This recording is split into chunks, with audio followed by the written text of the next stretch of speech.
학창시절 따돌림을 당하던 한 여성이 압구정 성형외과에서 자신을 괴롭히던 동창생들을 만나게 되고 그녀들이 다시 예전처럼 여성을 조롱하지만 그녀의 남편이자 성형외과 원장이 나타나면서 일어나는 이야기입니다. 구독과 좋아요를 해주시면 더 좋은 사연으로 보답하겠습니다. 서지혜의 아침은 언제나 정갈한 고요함 속에서 시작되었다. 압구정의 고급 빌라, 커다란 통창으로 쏟아져 들어오는 아침 햇살은 잘 가꿔진 실내의 모든 것들을 부드럽게 비췄다. 이탈리아 장인이 만든 대리석 식탁, 북유럽 디자이너의 조명, 벽에 걸린 무명 작가의 추상화까지. 그녀의 남편 강민준이 이룬 성공의 증거들이자 지혜에게는 안전하고 평화로운 성역과도 같은 공간이었다. 그녀는 손수 내린 드립 커피의 향을 맡으며 잠시 눈을 감았다. 이 평온함. 지혜는 이 평온을 지키기 위해 지난 30년간 부단히 애써왔다. 남편 민주는 국내 최고의 성형외과 의사 중 한 명이었다. 그의 엘리지안 성형외과는 압구정에서도 가장 명망 높은 곳으로 그의 손끝에서 수많은 이들이 꿈꾸던 아름다움을 얻어갔다. 사람들은 지혜를 강민준 원장의 사모님으로 불렀고 그 이름 앞에서는 언제나 부러움과 존경의 시선이 따라붙었다. 지혜는 그 시선들 속에서 우아하게 미소 짓는 법을 익혔다. 남편의 성공이 곧 자신의 가치인 것처럼 그렇게 외부의 시선으로 자신을 포장하는데 익숙해져 갔다. 하지만 그 견고해 보이는 포장지 아래에는 누구에게도 들키고 싶지 않은 오래된 상처가 좀처럼 아물지 않은 채 남아 있었다. 사춘기 시절 지독했던 가난의 기억. 반지하 단칸방의 퀴퀴한 냄새, 낡아서 뒤축이 다 닳아버린 운동화, 그리고 그 가난을 비웃던 아이들의 잔인한 얼굴들. 그 기억은 40년 가까운 세월이 흘렀음에도 불구하고 불쑥불쑥 악몽처럼 그녀를 덮치곤 했다. 그날 아침도 그랬다. 평화로운 커피 타임을 깨트린 것은 우편함에 꽂혀있던 새하얀 봉투 하나였다. 고급스러운 질감의 종이, 멋들어진 필기체로 찍힌 여자고등학교 제27회 동창회라는 글자.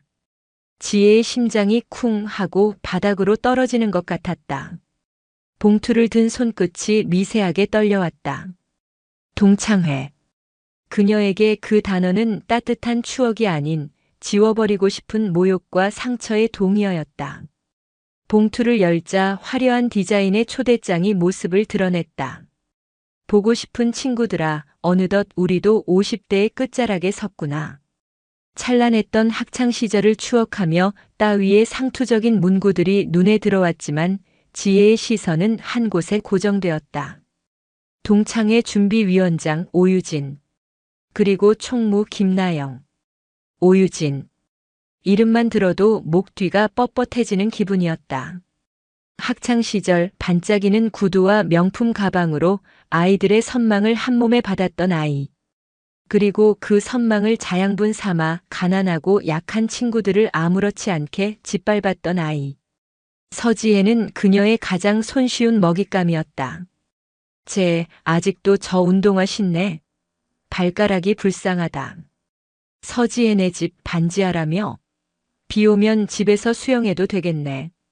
유진의 말 한마디에 아이들은 까르르 넘어갔고 지혜는 교실 구석에서 투명인간처럼 숨죽여야 했다.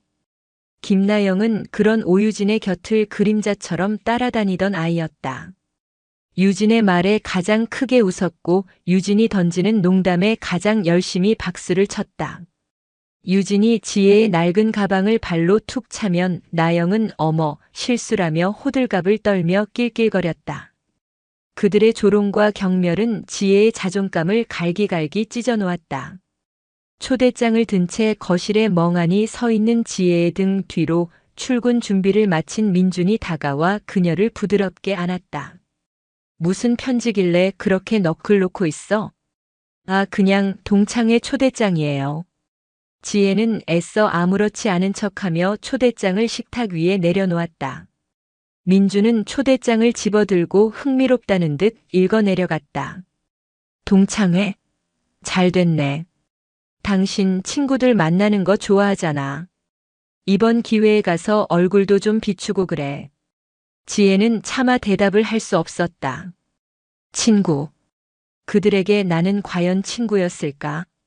민주는 지혜의 깊은 상처를 알지 못했다. 지혜 스스로가 그 상처를 철저히 숨겨왔기 때문이다.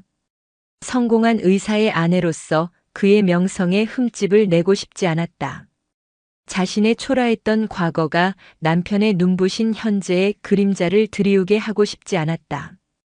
그래서 그녀는 언제나 괜찮은 척, 아무렇지 않은 척 연기해왔다. 가서 보여줘. 우리 지혜가 얼마나 멋지게 살고 있는지. 당신 괴롭혔다는 그 친구들도 지금 당신 모습 보면 함부로 못할걸. 민준의 말은 순수한 격려였지만 지혜의 가슴에는 비수처럼 꽂혔다. 보여주라는 말. 결국 또다시 보여지는 것으로 나를 증명해야 하는 걸까? 압구정 사모님이라는 타이틀, 명품 옷과 가방, 우아한 미소. 그것들이 없으면 서지혜라는 사람은 여전히 초라한 반지하 소녀에 불과한 것일까? 그날 밤 지혜는 잠을 이루지 못했다. 침대에 누워 눈을 감자 40년 전 낡은 교실의 풍경이 생생하게 떠올랐다. 자신을 둘러싸고 낄낄거리던 유진과 나영의 얼굴, 창피함에 빨갛게 달아오르던 자신의 뺨, 어디에도 기댈 곳 없었던 그 막막한 외로움. 지혜는 이불을 머리끝까지 뒤집어 썼다. 동창회에 가지 않으면 그만이다. 초대장을 찢어버리고 그런 일은 없었던 것처럼 잊어버리면 된다. 하지만 마음 한구석에서 다른 목소리가 들려왔다. 언제까지 도망만 칠 거야? 언제까지 과거에 발목 잡혀 살 건데? 지난 세월 동안 지혜는 그 상처를 외면하고 덮어두는 방식으로 스스로를 지켜왔다. 하지만 덮어둔 상처는 사라지지 않고 그 안에서 골마 터져 문득문득 그녀의 삶을 잠식했다. 어쩌면 이번이 마지막 기회일지도 모른다. 과거의 유령들과 정면으로 마주하고 그 지긋지긋한 사슬을 끊어낼 수 있는. 다음 날 아침 지혜는 결심했다. 동창회에 가기로. 도망치기 위해서가 아니라 맞서기 위해서. 더 이상 과거의 서지혜가 아님을 스스로에게 증명하기 위해서. 그녀는 옷장 문을 열었다. 수많은 명품 옷들이 그녀를 맞았다. 마치 전투에 나서는 장수가 갑옷을 고르듯 지혜는 그날 입고 갈 옷을 신중하게 고르기 시작했다. 이것은 단순한 동창회가 아니었다. 40년의 시간을 거슬러 올라가 상처 입은 어린 자신을 구해내는 서지의 인생의 가장 중요한 싸움이었다. 동창회 날짜가 다가올수록 지혜의 마음은 천국과 지옥을 오갔다. 어떤 날은 그래 가서 당당하게 보여주는 거야라며 전의를 불태우다가도 또 어떤 날은 내가 왜 사서 고생을 해야 하지? 라며 모든 걸 포기하고 싶은 마음에 사로잡혔다. 그녀의 불안을 잠재워준 것은 역설적이게도 준비라는 행위였다. 지혜는 동창회를 단순한 만남이 아닌 하나의 프로젝트로 규정했다. 프로젝트의 목표는 과거의 트라우마를 완벽하게 극복하고 현재의 서지혜로서 온전히 서는 것. 이를 위해 그녀는 철저한 계획을 세웠다. 첫 번째 단계는 외적인 무장이었다. 그녀는 남편의 카드를 들고 청담동의 단골 명품 편집숍으로 향했다. 평소라면 가격표를 한 번쯤 확인했을 테지만 그날만큼은 아니었다. 그녀는 마치 전쟁에 나갈 갑옷을 고르듯 옷을 골랐다.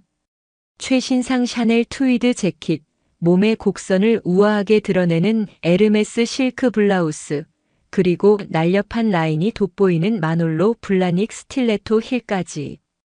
머리부터 발끝까지 누가 봐도 압구정 사모님의 품격이 느껴지도록 완벽하게 세팅했다. 다음은 미용 관리였다. 그녀는 남편의 병원 엘리지안 성형외과가 아닌 청담동의 다른 VIP 전용 피부 관리실을 예약했다. 남편의 병원에 가는 것은 왠지 자신의 약점을 드러내는 것 같아 꺼려졌다. 최고급 리프팅 관리와 피부 광채 시술을 받으며 지혜는 거울 속에서 점점 더 완벽해져가는 자신의 모습을 보았다. 하지만 그럴수록 마음 한구석은 더욱 공허해졌다. 이렇게 겉을 꾸미는 것이 과연 진정한 나를 찾아가는 길일까? 아니면 또 다른 가면을 쓰는 것에 불과할까? 동창회 전날 밤 지혜는 드레스룸 거울 앞에 서서 다음날 입을 옷을 미리 입어보았다. 수백만 원짜리 재킷은 그녀의 어깨를 꼿꼿하게 만들어 주었고 비싼 구두는 키를 몇 센티미터나 높여주었다. 거울 속의 여성은 자신감 넘치고 우아했으며 과거의 그늘 따위는 찾아볼 수 없었다. 하지만 지혜는 알고 있었다. 그 모든 것은 황금으로 만든 갑옷일 뿐이라는 것을. 갑옷이 단단할수록 그 안의 맨몸은 더욱더 연약하게 느껴졌다. 와, 우리 아내 정말 멋진데? 내일 동창회에서 아주 스타가 되겠어. 언제 들어왔는지 민준이 등 뒤에서 감탄하며 말했다.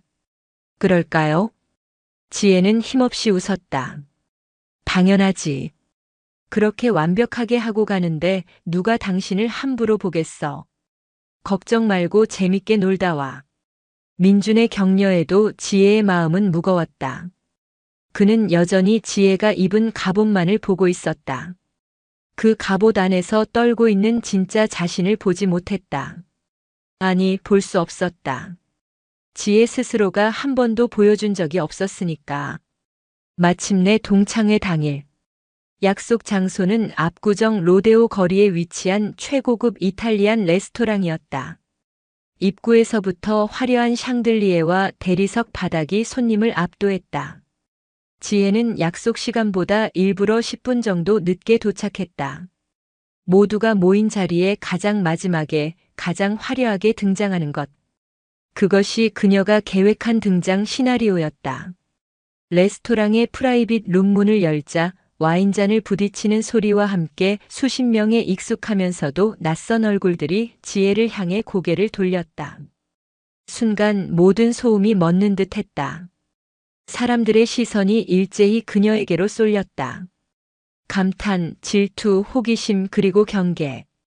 지혜는 그 모든 시선을 온몸으로 느끼며 천천히 안으로 들어섰다. 그녀의 샤넬 재킷과 목에 걸린 다이아몬드 목걸이가 조명 아래서 눈부시게 빛났다. 어머, 이게 누구야? 서지혜 맞니? 가장 먼저 목소리를 낸 것은 역시 오유진이었다. 그녀는 여전히 무리의 중심에서 여왕처럼 앉아 있었다. 세월이 흘렀지만 특유의 도도하고 날카로운 눈빛은 그대로였다. 유진은 지혜를 위아래로 훑어보며 미묘한 미소를 지었다. 칭찬인지 비아냥인지 모를 말투였다. 그래, 유진아. 오랜만이다. 너는 하나도 안 변했네. 지혜는 연습한 대로 우아하게 미소 지으며 답했다. 옆에 있던 김나영이 호들갑을 떨며 끼어들었다. 세상에, 지혜야. 완전 다른 사람이 됐잖아. 용됐네, 용됐어. 압구정 사모님은 뭐가 달라도 다르다더니. 남편 잘 만난 게 최고의 팔자라니까. 나영의 말에는 노골적인 시기와 질투가 묻어 있었다. 지혜는 속으로 차갑게 비웃었다. 역시 너희들은 변하지 않았구나.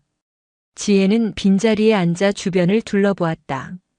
다들 50대 후반의 나이가 무색하게 잘 꾸민 모습들이었다. 하지만 그들의 대화는 온통 남편의 직업, 자식의 대학, 새로 산 명품 가방과 해외여행 이야기뿐이었다. 서로의 삶을 견주어 보며 은근히 상대를 깎아내리고 자신의 우월함을 과시하는 보이지 않는 전쟁터와도 같았다. 지혜는 깨달았다. 이곳은 40년 전의 그 교실과 조금도 다르지 않다는 것을. 장소와 나이만 바뀌었을 뿐 사람을 겉모습과 조건으로 판단하고 서열을 매기는 유치한 놀이는 여전히 계속되고 있었다. 지혜는 잠시 현기증을 느꼈다. 이 자리에 오기 위해 자신이 했던 노력들이 한순간에 무의미하게 느껴졌다. 황금 갑옷은 그들의 날카로운 혀를 막아주지 못했다. 오히려 그들의 공격성을 더욱 자극하는 먹잇감이 되었을 뿐이다. 서지혜라는 한 인간으로서가 아니라 압구정 사모님이라는 하나의 아이콘으로서 평가받고 해부당하는 기분이었다. 지혜는 와인잔을 들어 단숨에 들이켰다. 길고 긴 싸움은 이제 막 시작되었을 뿐이었다. 와인이 몇 순배 돌고 분위기가 무르익자 동창들의 혀는 더욱 날카롭고 대담해졌다. 그들의 주된 공격 목표는 단연 서지혜였다. 그녀의 화려한 등장은 모두의 이목을 집중시키는 데 성공했지만 동시에 잠재되어 있던 시기와 질투심에 불을 지핀 셈이 되었다.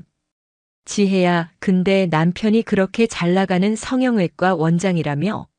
좋겠다. 관리받기 편해서. 솔직히 말해봐. 얼굴에 뭐한 거야?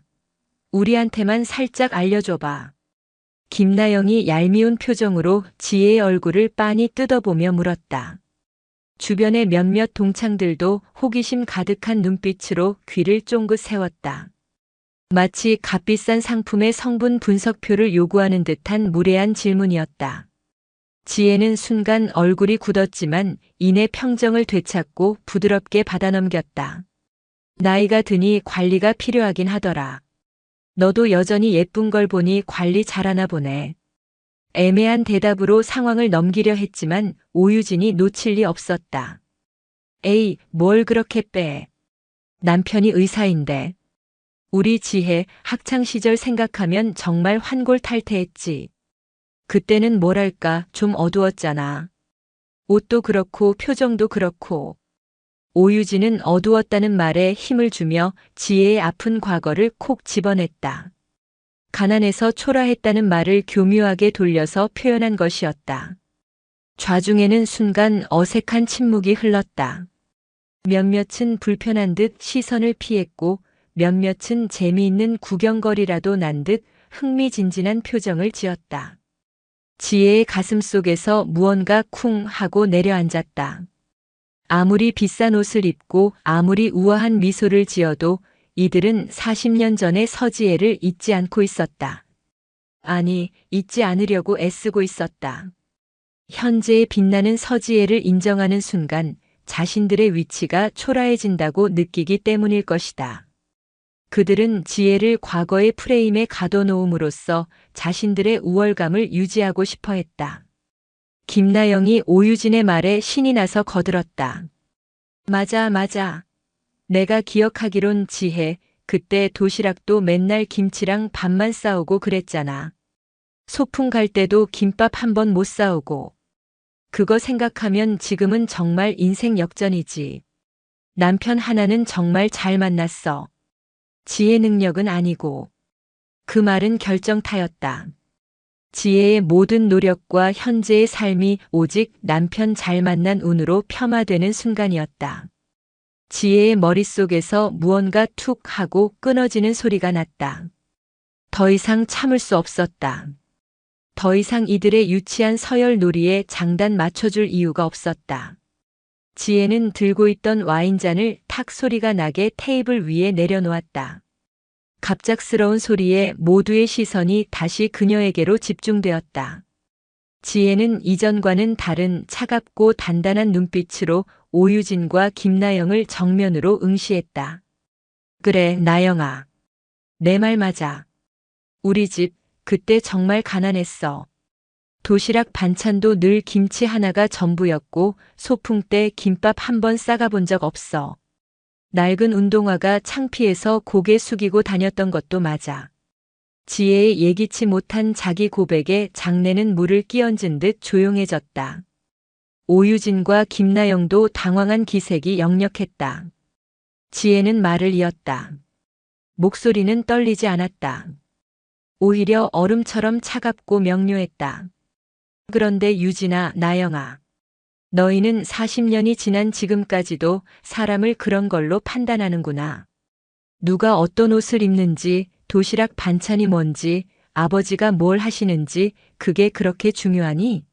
지금은 남편 직업이랑 자식 대학 아파트 평수로 바뀌었을 뿐 본질은 똑같네. 그녀는 자리에서 천천히 일어섰다. 모두가 그녀를 올려다보았다. 나는 오늘 이 자리에 압구정 사모님으로 온 게 아니야. 너희와 같은 시간을 보냈던 동창 서지혜로 온 거야. 그런데 너희는 나를 보지 않고 내 남편의 돈과 내 옷만 보고 있구나. 지혜는 오유진을 똑바로 바라보며 말했다. 진정한 품격이 뭔지 아니, 유진아? 그건 내가 걸친 명품 옷이나 다이아몬드에서 나오는 게 아니야. 어떤 상황에서도 사람을 존중하고 타인의 상처를 함부로 들쑤시지 않는 그 마음가짐에서 나오는 거야.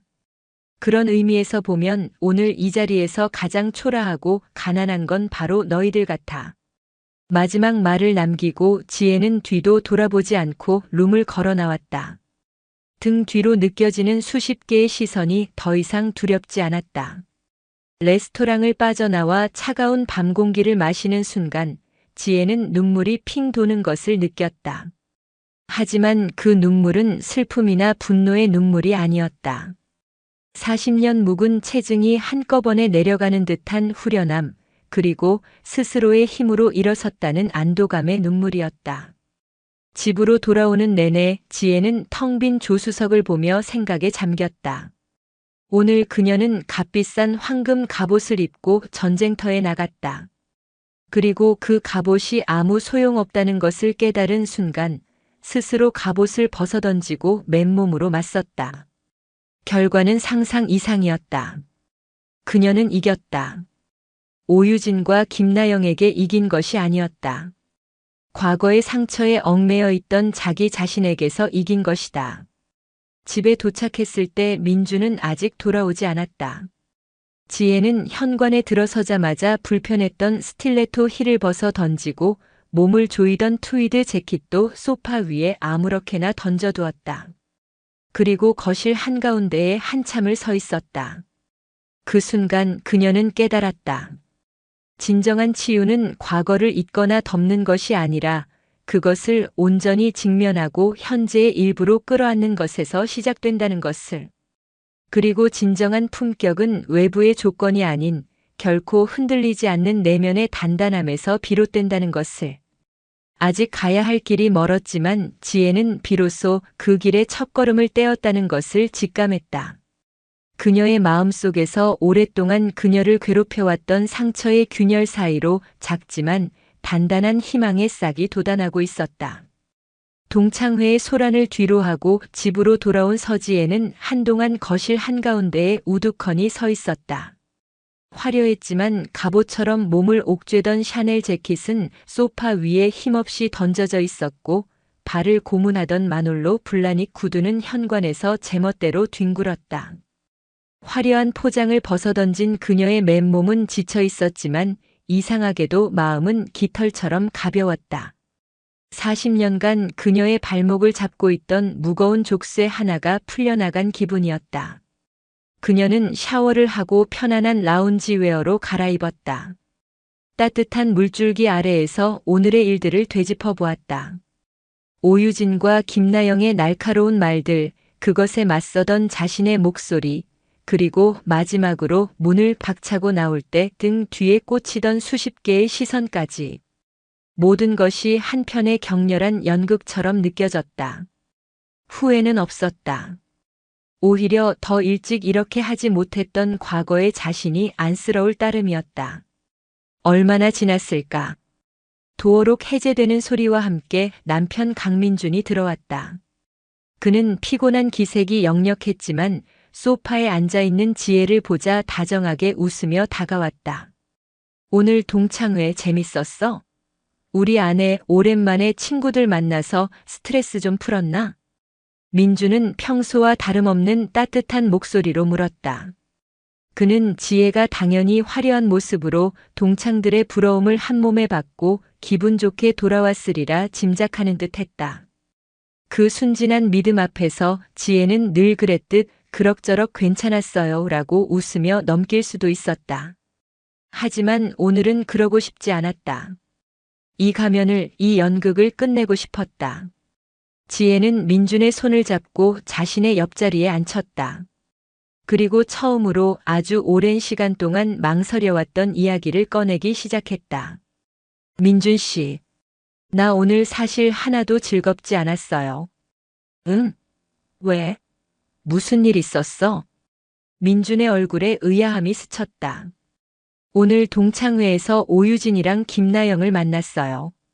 지혜의 입에서 그 이름들이 나오자 그녀의 목소리가 미세하게 떨렸다.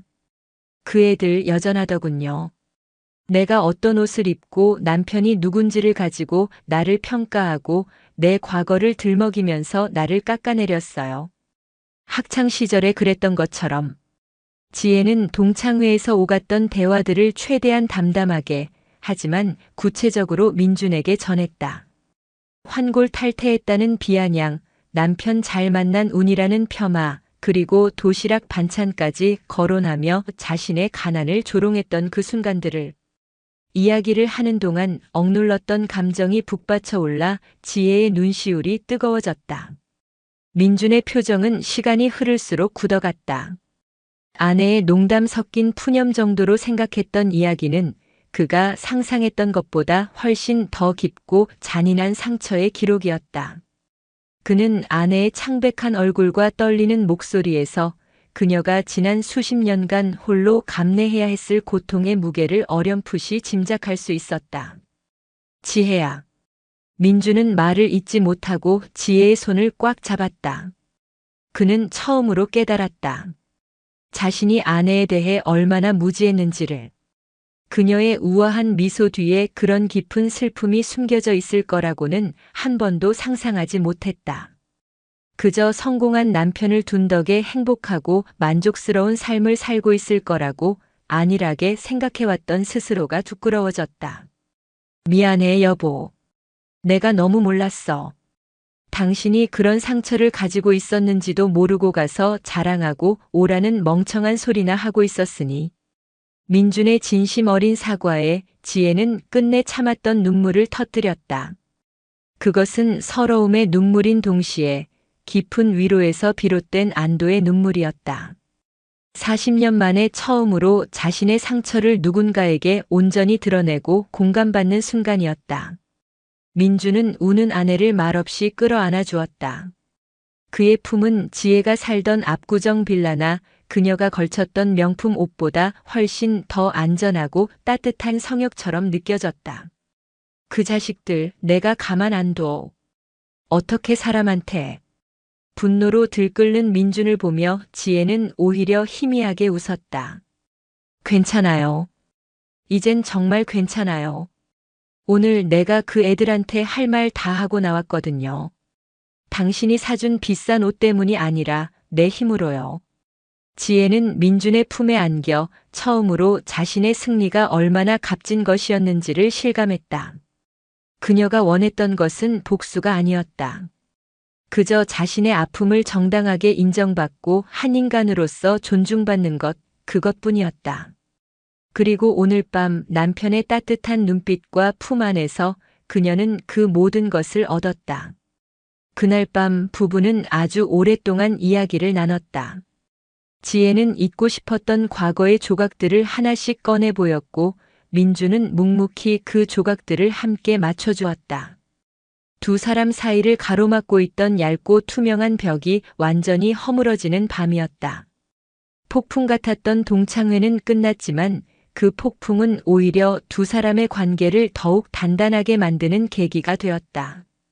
다음 날 아침 지혜는 평소보다 조금 늦잠을 잤다. 창밖으로 쏟아지는 햇살이 유난히 따스하게 느껴졌다. 식탁 위에는 민준이 차려놓은 간단한 아침 식사와 함께 작은 메모가 놓여 있었다. 세상에서 가장 강하고 아름다운 내 아내 서지혜. 오늘부터 내가 당신의 가장 든든한 갑옷이 되어줄게. 사랑해. 지혜는 메모를 보며 소리내어 웃었다. 어젯밤을 기점으로 그녀에게는 더 이상 황금 갑옷이 필요 없게 되었다. 대신 그녀는 이해와 공감이라는 세상 그 어떤 갑옷보다 강력하고 따뜻한 보호막을 얻었다. 이제 그녀는 혼자가 아니었다. 과거의 상처와 마주할 용기, 그리고 미래를 향해 나아갈 새로운 힘이 그녀의 안에서 조용히 하지만 분명하게 차오르고 있었다. 남편 민준과의 깊은 대화 이후 며칠간 지혜의 일상에는 미묘하지만 분명한 변화가 찾아왔다. 그녀는 더 이상 타인의 시선을 의식해 자신을 꾸미는 데 집착하지 않았다. 값비싼 명품 대신 편안하고 질 좋은 옷을 즐겨 입었고 짙은 화장 대신 가벼운 스킨케어만으로 외출하는 날이 많아졌다.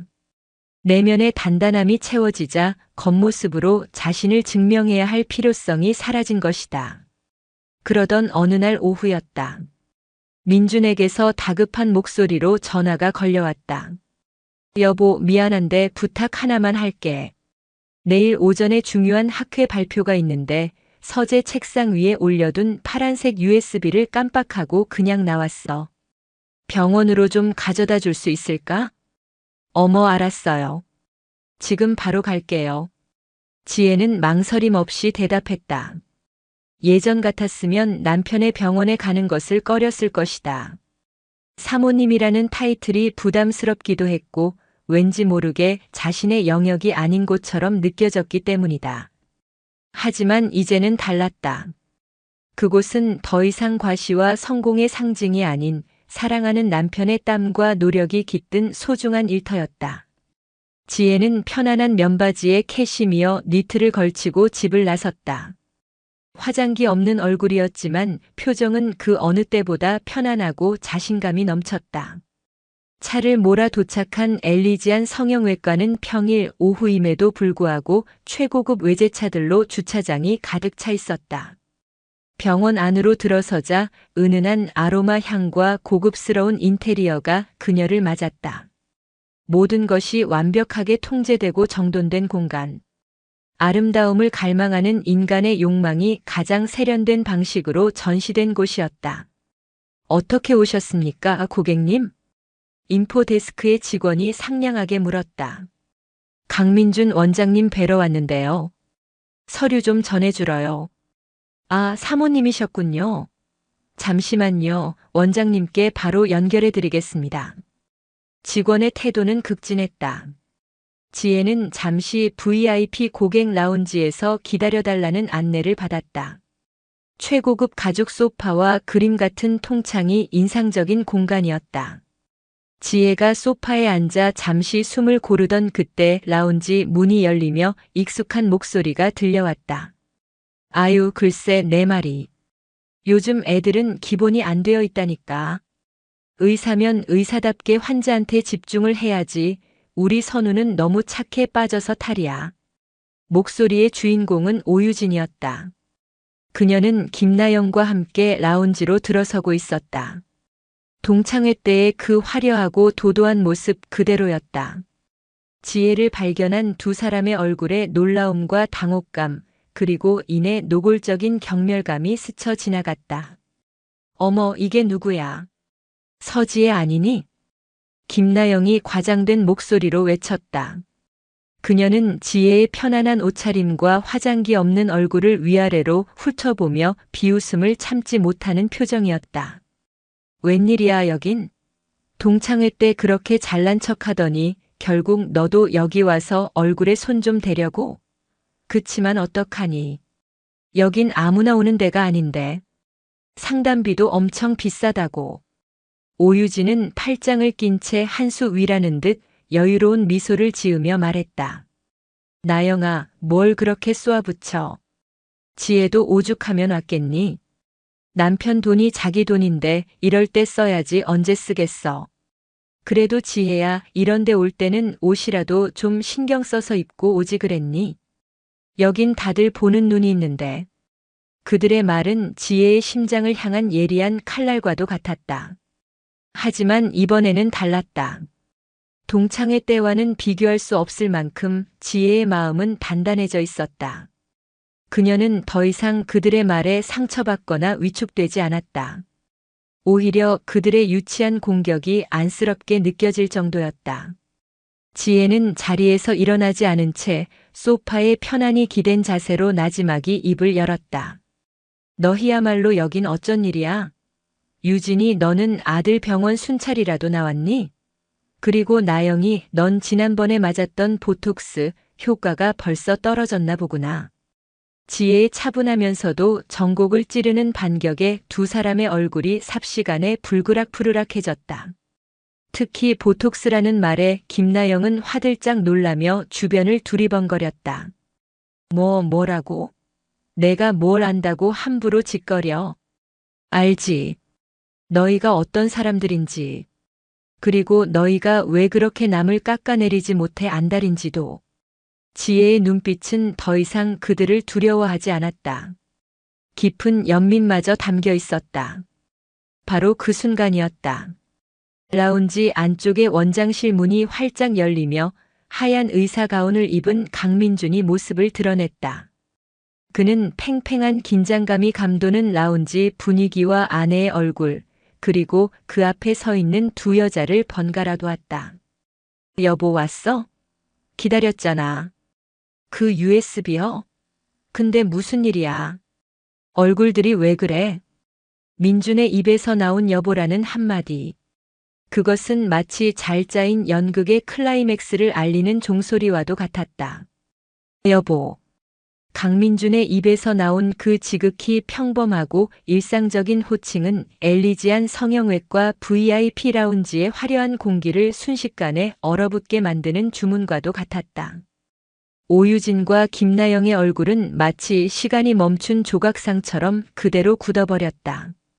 동공은 믿을 수 없다는 듯 세차게 흔들렸고 조롱과 경멸로 가득 차 있던 입은 어설프게 벌어졌다. 그들이 방금 전까지 남편 돈이나 축내는 속물이라며 비웃고 조롱했던 후줄근한 차림의 서지혜. 그 서지혜가 대한민국 성형외과 1인자로 불리는 바로 이 엘리지안의 원장, 강민준의 아내라는 사실을 뇌가 받아들이기를 거부하는 듯했다. 민준은 굳어버린 두 사람을 잠시 의아하게 쳐다보다 이내 아내의 굳은 표정과 팽팽한 분위기를 통해 상황을 직감했다. 그는 성큼성큼 지혜에게 다가가 그녀의 어깨를 부드럽게 감싸 안았다. 무슨 일 있었어? 이분들이 누구신데? 그의 목소리는 지혜에게는 한없이 다정했지만 맞은편의 두 여자를 향한 눈빛에는 차가운 경계심이 서려 있었다. 우리는 지혜 고등학교 동창인데 여기서 우연히 만나서요. 오유진이 간신히 입을 열었다. 아까의 그 당당하고 거만한 태도는 온데간데 없고 마치 교장 선생님 앞에 불려온 학생처럼 목소리가 기어들어갔다. 바로 그때 또 다른 문이 열리며 젊은 의사 한 명이 들어왔다. 어머니 와 계셨네요. 다음 환자분까지 시간 좀 남아서. 젊은 의사는 오유진을 발견하고 반갑게 말하다가 그녀의 옆에 서 있는 강민준을 보고는 화들짝 놀라며 90도로 허리를 숙였다. 원장님, 어쩐 일이십니까? 그 젊은 의사는 바로 오유진의 아들 박선우였다. 민준의 병원에서 월급을 받는 페이닥터. 오유진이 동창들 앞에서 늘 미국 유학까지 다녀온 실력 있는 의사 아들이라며 자랑하고 다니던 바로 그 아들이었다. 박선우는 병원의 절대 권력자인 강민준 앞에서 쩔쩔매는 모습을 적나라하게 드러냈고 그 모습은 여왕 오유진의 권세가 얼마나 허상에 기반한 것이었는지를 만천하에 공개하는 꼴이 되었다.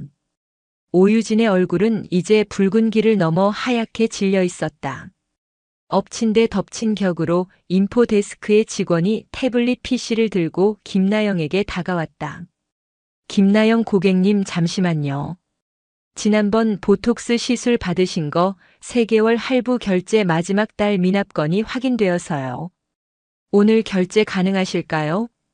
직원의 사무적인 목소리는 고요한 라운지 안에 선명하게 울려 퍼졌다. 명품으로 휘감고 재력을 과시하던 김나영이 고작 몇십만 원짜리 시술을 할부로 결제하며 그마저도 미납했다는 사실.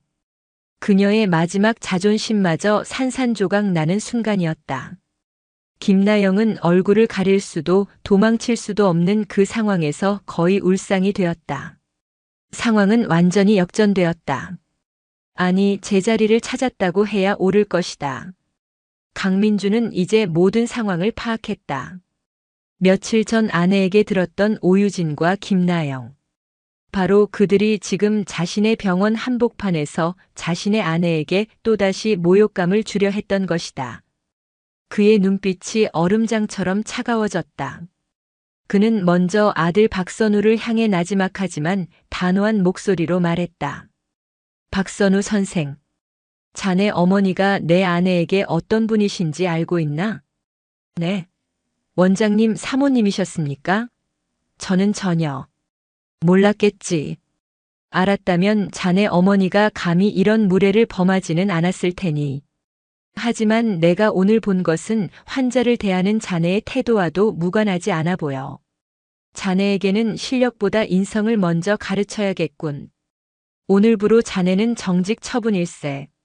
진료실이 아니라 내 서재로 와서 의사 윤리에 대한 리포트부터 제출하도록. 원장님, 그게 무슨 말씀이세요? 아들의 정직 처분 소리에 오유진이 경악하며 소리쳤다. 민주는 오유진을 돌아보았다. 그의 눈에는 분노와 함께 깊은 경멸이 담겨 있었다. 조용히 하십시오, 오유진 씨. 여긴 당신이 큰 소리 칠 수 있는 곳이 아닙니다. 당신이 아들 커리어를 망치고 있는 겁니다. 그리고는 할부금 독촉에 어쩔 줄 몰라 하는 김나영을 향해 덧붙였다. 그리고 김나영 씨, 우리 병원은 외상 진료는 하지 않습니다. 밀린 시술비는 오늘 중으로 완납해 주시고 다시는 우리 병원에서 뵙는 일 없었으면 합니다. 민준의 선언은 사형 선고와도 같았다. 두 사람을 지탱하던 허영과 거짓, 과시욕의 성이 한순간에 와르르 무너져 내렸다. 그들이 그토록 중요하게 여겼던 사회적 체면과 자존심은 바닥에 나뒹구는 휴지 조각처럼 너덜너덜해졌다. 그 모든 광경을 지켜보던 서지혜는 아무 말도 하지 않았다. 통쾌함보다는 씁쓸함이 더 컸다. 저들이 저렇게까지 자신을 몰아세우지 않았다면 이토록 비참한 결말을 맞이하지는 않았을 텐데. 민주는 더 이상 그들에게 눈길도 주지 않은 채 아내의 손을 잡고 자신의 원장실로 향했다. 문이 닫히기 직전 지혜는 문틈으로 마지막 광경을 보았다. 아들의 정직 소식에 망연자실하여 주저앉은 오유진과 창피함에 얼굴을 들지 못하고 어깨를 떨고 있는 김나영의 모습. 원장실 문이 닫히고 완벽한 방음벽이 라운지의 소음을 차단하자 비로소 완전한 고요가 찾아왔다. 지혜는 남편의 손을 잡고 있던 자신의 손에 힘이 들어가는 것을 느꼈다. 오늘 그녀의 세상이 완벽하게 뒤바뀌었다. 과거의 그림자는 사라지고 진실의 빛이 모든 것을 환하게 비추고 있었다. 하지만 이 눈부신 역전극의 끝에서 지혜의 마음속에는 새로운 질문이 떠오르고 있었다. 이제 이들을 어떻게 해야 할까? 이 부서진 관계를, 이 깊은 상처를 어떻게 매듭지어야 할까? 진정한 승리는 어쩌면 지금부터 시작일지도 몰랐다. 강민준의 원장실 안 완벽한 방음벽 너머로 세상의 모든 소음이 차단되자 비로소 숨막히는 정적이 흘렀다.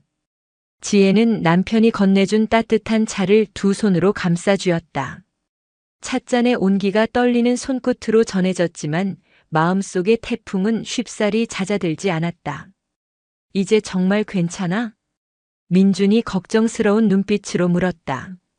그는 아내의 손을 부드럽게 잡아주었다. 지혜는 고개를 끄덕였지만 입가에는 씁쓸한 미소가 걸려 있었다. 속이 시원할 줄 알았는데 꼭 그렇지만은 않네요. 그냥 저 사람들이 좀 안 됐다는 생각도 들고. 안 됐다고?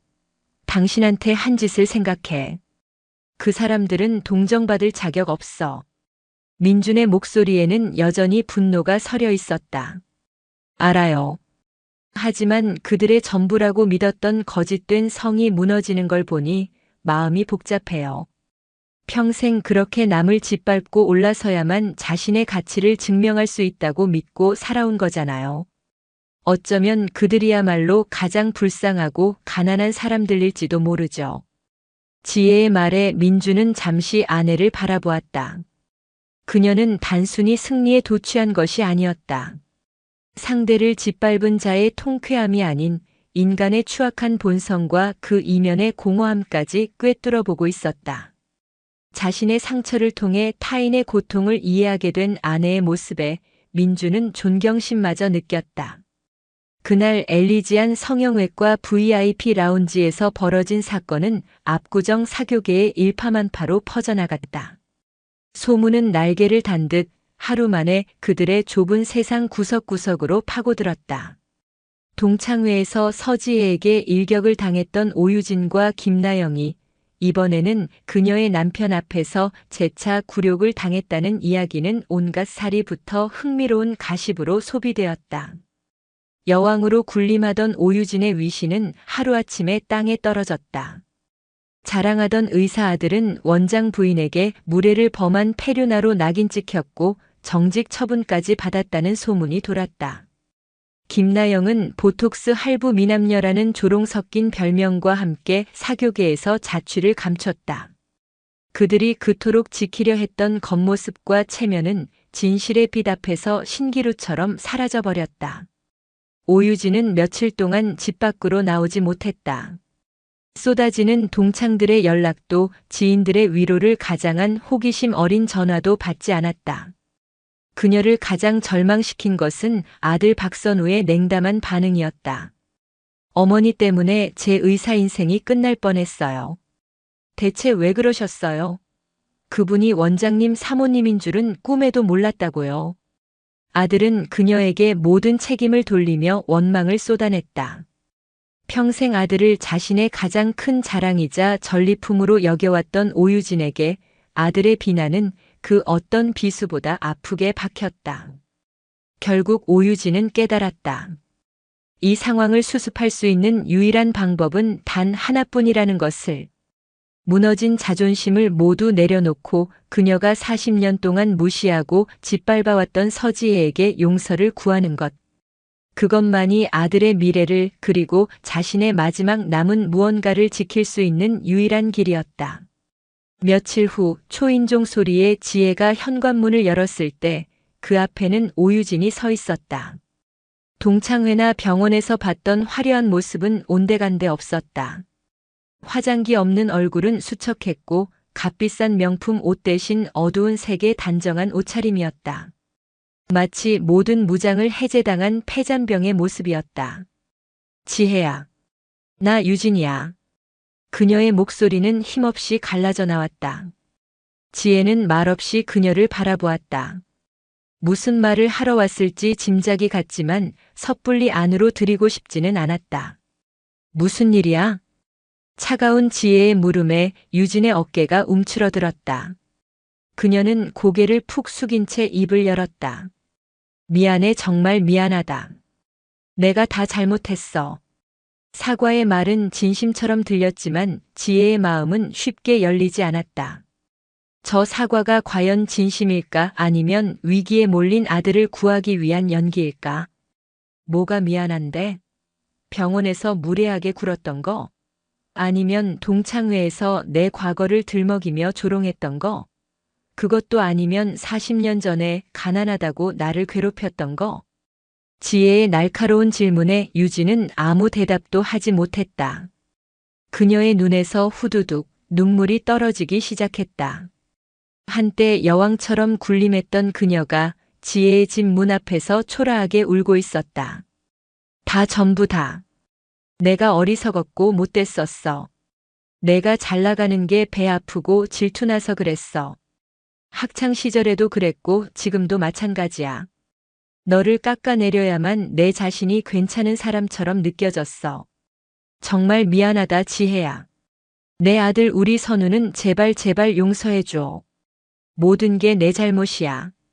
오유진은 결국 무너지듯 흐느꼈다. 그 눈물에는 아들을 위한 모성애도 자신의 처지에 대한 비참함도 섞여 있었지만 분명 오랜 시간 동안 쌓여온 자신의 비뚤어진 삶에 대한 회한도 담겨 있었다. 지혜는 오랫동안 말없이 그녀를 바라보았다. 그리고는 차갑게 닫혀있던 문을 열었다. 일단 들어와. 밖에서 이럴 일은 아니니까. 오유진의 무거운 사과는 이제 막 시작되었을 뿐이었다. 그리고 그 사과를 받아들일지 말지를 결정하는 것은 오롯이 서지혜의 몫으로 남겨졌다. 오유진을 집 안으로 들인 후 거실에는 무거운 침묵이 흘렀다. 지혜는 그녀에게 차를 한 잔 내어주었지만 유진은 고개를 숙인 채 찻잔을 들지도 못했다. 한참을 흐느끼던 그녀는 간신히 울음을 그치고 조심스럽게 이야기를 시작했다. 그것은 변명이나 합리화가 아닌 그녀 자신의 삶에 대한 서툰 고백이었다. 늘 최고여야만 했던 아버지 밑에서 조금의 실수도 용납되지 않았던 성장 과정. 부유했지만 사랑과 인정에는 굶주렸던 어린 시절. 타인을 밟고 일어서야만 칭찬받을 수 있었던 비뚤어진 생존 방식. 그녀의 이야기는 그녀의 행동을 정당화할 수는 없었지만 지혜는 그녀 역시 또 다른 종류의 상처와 결핍을 가진 인간임을 어렴풋이 이해할 수 있었다. 너에게 용서를 구하는 게 내 아들을 위해서이기도 하지만 나 자신을 위한 것이기도 해. 이젠 이렇게 살고 싶지 않아, 지혜야. 너무 지쳤어. 유진의 마지막 말은 진심으로 들렸다. 지혜는 그날 밤 잠을 이루지 못하고 오랫동안 생각에 잠겼다. 그녀를 용서해야 할까? 40년 동안 자신을 괴롭혔던 그 기억들을, 그 상처들을 과연 용서할 수 있을까? 마음 한편에서는 아니, 절대로 안 돼. 똑같이 갚아줘야 해라는 분노의 목소리가 들려왔다. 하지만 다른 한편에서는 언제까지 이 증오를 품고 살 거지? 라는 지친 목소리가 들려왔다. 다음 날 지혜는 민준에게 자신의 고민을 털어놓았다. 오유진이 다녀갔어요. 울면서 사과하더군요. 어떻게 해야 할지 모르겠어요. 민준은 지혜의 손을 잡으며 말했다. 당신 마음이 이끄는 대로 해. 어떤 결정을 하든 난 당신 편이야. 하지만 한 가지만 기억해줘. 용서는 그 사람을 위해서가 아니라 당신을 위해서 하는 거야. 당신을 묶고 있는 과거의 사슬을 끊어내는 열쇠는 오직 당신만이 가지고 있어. 남편의 말은 지혜의 마음을 흔들었다. 그렇다. 용서는 오유진에게 베푸는 관용이 아니었다. 지긋지긋한 과거의 상처와 분노로부터 자기 자신을 해방시키는 가장 이기적이고도 절실한 행위였다. 증오를 품고 사는 것은 결국 자기 자신을 그 증오의 감옥에 가두는 것과 같았다. 이제 그 감옥에서 걸어 나올 때가 되었다. 지혜는 결심했다. 그리고 오유진에게 연락해 김나영과 함께 다음 날 한적한 찻집에서 만나자고 했다. 약속 장소에 먼저 도착한 지혜는 차분히 그들을 기다렸다. 잠시 후 오유진과 김나영이 굳은 표정으로 찻집에 들어섰다. 김나영 역시 며칠 사이 헬쑥해진 모습이었다. 두 사람은 지혜의 맞은편에 죄인처럼 앉아 고개를 들지 못했다. 지혜는 서두르지 않고 천천히 입을 열었다. 너희들의 사과를 어떻게 받아들여야 할지 며칠 동안 많이 생각했어. 두 사람은 마른 침을 삼키며 지혜의 다음 말을 기다렸다. 솔직히 말하면 너희를 쉽게 용서하고 싶은 마음은 없어. 너희가 나에게 준 상처는 하룻밤의 사과로 사라질 만큼 가볍지 않으니까. 아마 평생 완전히 잊지는 못할 거야. 지혜의 단호한 말에 두 사람의 어깨가 더욱 움츠러들었다. 하지만 지혜는 말을 이었다. 나는 더 이상 너희를 미워하는데 내 인생의 에너지를 쓰고 싶지 않아. 너희를 증오하면서 과거에 얽매여 살고 싶지 않아. 그래서 너희를 용서하기로 했어. 순간 오유진과 김나영의 눈이 커졌다. 믿을 수 없다는 표정이었다. 지혜는 차분한 목소리로 말을 계속했다. 이건 너희를 위해서가 아니야. 온전히 나 자신을 위한 결정이야. 나는 이제 너희라는 감옥에서 벗어나 자유로워지고 싶어. 그러니 오해하지 마. 내가 너희의 과거 잘못을 모두 없었던 일로 해주겠다는 뜻은 아니야. 다만 그 잘못에 대한 나의 분노와 상처를 이제 그만 내려놓겠다는 의미야. 그녀는 자리에서 일어나며 마지막 말을 덧붙였다. 너희도 너희의 삶을 살아. 다만 다시는 누군가에게 나에게 그랬던 것과 같은 상처를 주면서 살지는 마. 그게 너희가 나에게 진정으로 사죄하는 유일한 방법일 거야. 그 말을 끝으로 지혜는 계산을 하고 찻집을 나섰다. 등 뒤에서 고맙다 지혜야 정말 고맙다라며 울먹이는 소리가 들려왔지만 그녀는 뒤돌아보지 않았다. 찻집을 나와 맑은 하늘을 본 순간 지혜는 자신을 짓누르던 거대한 바위 하나가 사라진 듯한 해방감을 느꼈다. 용서는 상대를 위한 것이 아니라 나를 위한 것이라는 남편의 말이 실감났다. 그녀는 40년 만에 비로소 과거의 유령에게서 완벽한 승리를 거두었다. 그것은 복수를 통한 승리가 아닌 용서를 통한 자기 구원이었다. 그녀의 발걸음은 그 어느 때보다 가볍고 자유로웠다. 길고 어두웠던 터널이 드디어 끝이 보이고 있었다. 서지혜가 오유진과 김나영을 용서했다는 소식은 남편 강민준을 통해 박선우에게도 전해졌다. 정직 처분을 받고 아버지 병원 원장실 한 구석에서 매일같이 의료 윤리에 대한 논문을 읽고 있던 박선우는 며칠 후 강민준의 호출을 받았다. 그리고 민준은 그에게 뜻밖의 제안을 했다.